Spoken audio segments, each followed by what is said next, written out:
L'imitation de Jésus-Christ, livre 4, chapitre 5, de l'excellence du sacrement de l'autel et de la dignité du sacerdoce. Voix du bien-aimé. Quand vous auriez la pureté des anges et la sainteté de Jean-Baptiste, vous ne seriez pas digne de recevoir, ni même de toucher ce sacrement. Car ce ne sont pas les mérites de l'homme qui lui donnent le droit de consacrer et de toucher le corps de Jésus-Christ et de se nourrir du pain des anges.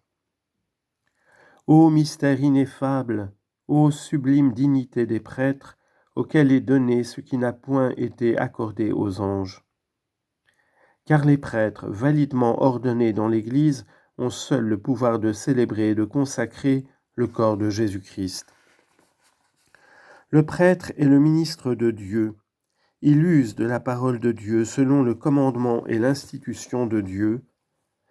Mais Dieu a la volonté de qui tout est soumis, à qui tout obéit lorsqu'il commande, est le principal auteur du miracle qui s'accomplit sur l'autel, et c'est lui qui l'opère invisiblement. Vous devez donc dans cet auguste sacrement croire plus à la toute-puissance de Dieu qu'à vos propres sens et à ce qui paraît aux yeux, et vous ne sauriez dès lors rapprocher de l'autel avec assez de respect et de crainte. Pensez à ce que vous êtes et considérez quel est celui dont vous avez été fait le ministre par l'imposition des mains de l'évêque. Vous avez été fait prêtre et consacré pour célébrer les saints mystères. Maintenant soyez fidèles à offrir à Dieu le sacrifice avec ferveur, au temps convenable, et que toute votre conduite soit irrépréhensible. Votre fardeau n'est pas plus léger, vous êtes liés, au contraire, par des obligations plus étroites et obligés à une plus grande sainteté. Un prêtre doit être orné de toutes les vertus et donner aux autres l'exemple d'une vie pure. Ses mœurs ne doivent point ressembler à celles du peuple. Il ne doit pas marcher dans les voies communes, car il doit vivre comme les anges dans le ciel, ou comme les hommes parfaits sur la terre. Le prêtre, revêtu des habits sacrés, tient la place de Jésus-Christ afin d'offrir à Dieu d'humbles supplications pour lui-même et pour tout le peuple.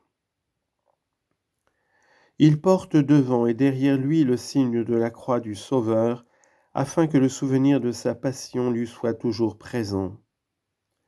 Il porte devant lui la croix sur la chasuble, afin de considérer attentivement les traces de Jésus-Christ et de s'animer à les suivre. Il porte la croix derrière lui, afin d'apprendre à souffrir avec douceur pour Dieu tout ce que les hommes peuvent lui faire de mal.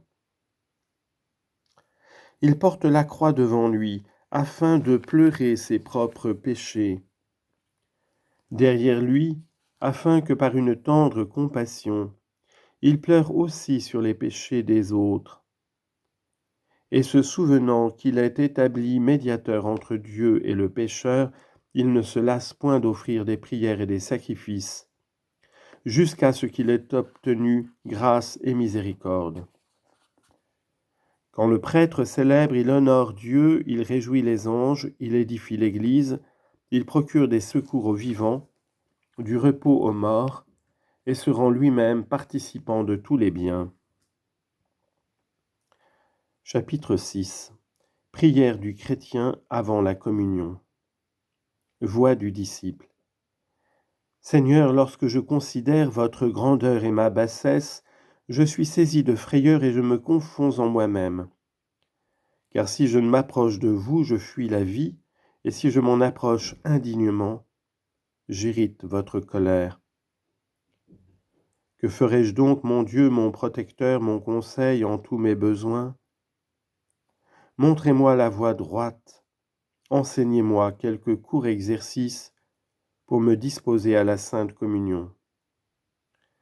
Car il m'est important de savoir avec quelle ferveur et quel respect je dois préparer mon cœur pour recevoir avec fruit votre sacrement ou pour vous offrir ce grand et divin sacrifice.